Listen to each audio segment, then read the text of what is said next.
In this demonstration, we reverse engineer a real-world problem.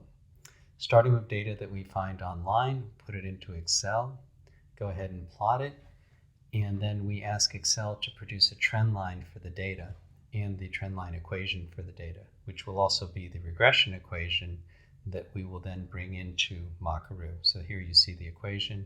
We'll make it a little bit bigger so that we can see it clearly.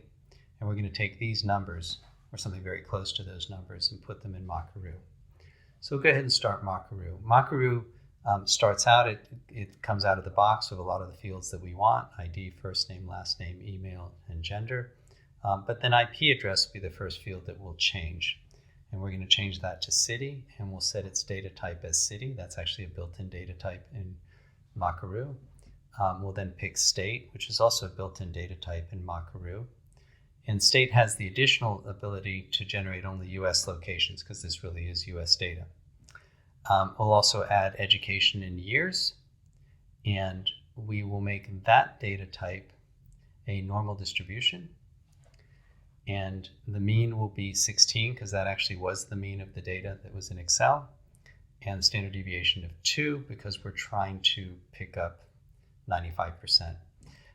The error term will have a mean of 0 and a standard deviation of 0.5. This is something that you have to play with to get kind of the right R-squared that you want. And then we'll put in earnings as a formula. And this is now going to be the regression equation based upon these other variables. So it's going to be 10615 times education years, which is a variable as you see above, plus the error term, and then we'll subtract the y-intercept. And we have our regression equation.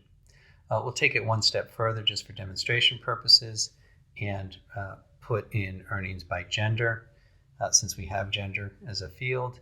And we'll go ahead and say that if the gender is female, then the salary will be 80% of the salary of what it otherwise would have been, to reflect the unfortunate reality.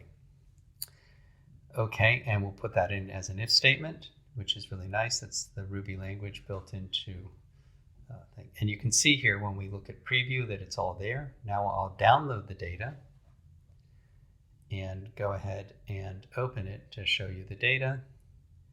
And I'm going to go ahead and download it one more time so that you can see that Mockaroo actually, every time you download, produces a unique data set with completely different values.